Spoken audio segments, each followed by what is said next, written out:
Over night choked ragi நம்ம எடுத்துக்கலாம். நீங்கள் வந்து அதிகமாக குவான்டிட்டி எடுக்கணும்னு அவசியம் இல்லை, கொஞ்சம் எடுத்தாலே போதும். எடுத்துகிட்டு நான் வாட்டர் ஆட் பண்ணியிருக்கேன். வாட்டர் ஆட் பண்ணி நம்ம இதை வந்து நல்லா கிரைண்ட் பண்ணிக்கலாம். உங்களுக்கு இதுலேருந்து பால் நிறைய வரும். இந்த பாலை வந்து நீங்கள் வடிகட்டி வச்சு நீங்கள் ஃபில்டர் பண்ணிக்கலாம். ஃபில்டர் பண்ணிட்டீங்கன்னா உங்களுக்கு வந்து இதில் வந்து ராகி மில்க் கிடைக்கும். ராகி மில்க் வந்து நீங்கள் எடுத்துகிட்டு இதை வேஸ்ட்டுன்னு தூக்கி போட்டுறாதீங்க. அகெயின் இதை வச்சு நீங்கள் வந்து பால் எடுக்கலாம். ஸோ இதில் அகெயின் நான் கொஞ்சம் தண்ணி ஊற்றி இதிலேருந்து திரும்பியும் வந்து நான் வந்து மில்க் எக்ஸ்ட்ராக்ட் பண்ணியிருக்கேன், நீங்கள் பார்க்கலாம். ஸோ இது அகெயின் நான் வந்து இதில் வந்து ஒரு 1 கப் அளவுக்கு நீங்கள் தண்ணி ஊற்றிக்கலாம்.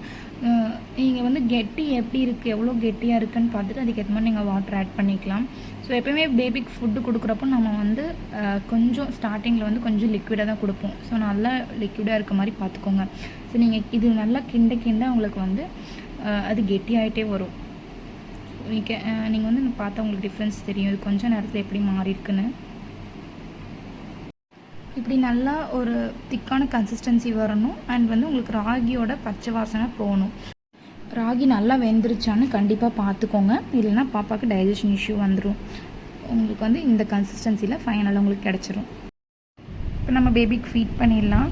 ரோஹன் ரெடி ஆகிட்டாங்க. நீங்கள் பாருங்கள், ரோஹன் நல்லா என்ஜாய் பண்ணுறாங்க ராகிக்குள்ளே.